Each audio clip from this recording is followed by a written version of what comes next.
La première partie de notre histoire se déroule en 1889 au Japon. Vous vous rendez chez un marchand de tabac. Non, c'est pas vous qui fumez, c'est votre oncle. Et avec votre paquet de cigarettes, le marchand vous donne un curieux étui de la même taille que votre paquet. C'est là votre toute première interaction avec un produit Nintendo.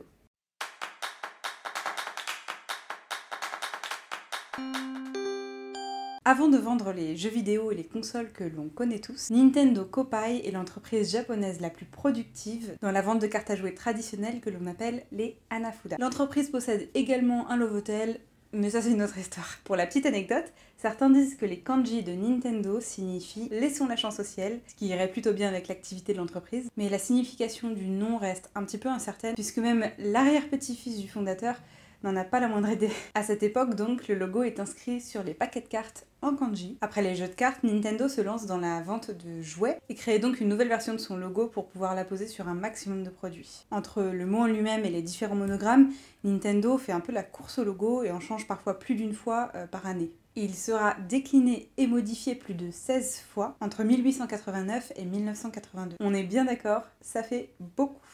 Bon, qu'est-ce qui s'est passé en fait? Concrètement, les designers ont préféré modifier le logo en fonction de leur packaging de produits plutôt que de créer une vraie identité graphique cohérente et un logo solide. Et c'est finalement à la sortie du jeu Donkey Kong sur arcade, qui a eu un très gros succès, que ce logo qui était apposé sur la boîte du jeu a pu s'asseoir confortablement et imposer sa simplicité comme une force. En 89, on frôle cependant la refonte du logo aux États-Unis, où la branche américaine de Nintendo estime que vendre des jeux pour enfants c'est un peu la honte. Ils veulent donc toucher une cible un peu plus mature, potentiellement les adolescents. L'équipe marketing commence donc à revoir le logo avec des graffitis dans l'espoir de toucher une cible un peu plus mature. Mais Reggie Fils-Aimé, à l'époque le patron de la branche américaine de Nintendo, et accessoirement à l'origine de ce même, stoppe le processus juste à temps et rappelle à tous que changer le logo ne changera pas les produits. S'ils veulent attirer plus de monde, ce sera en restant authentique. Aujourd'hui, Nintendo brille à travers le monde grâce à ses consoles, à ses jeux, et a su graver en chaque enfant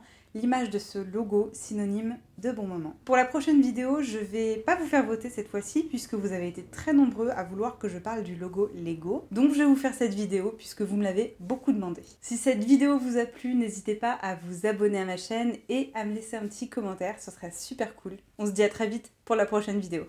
Bye. Petit fils, puisque même le... Ah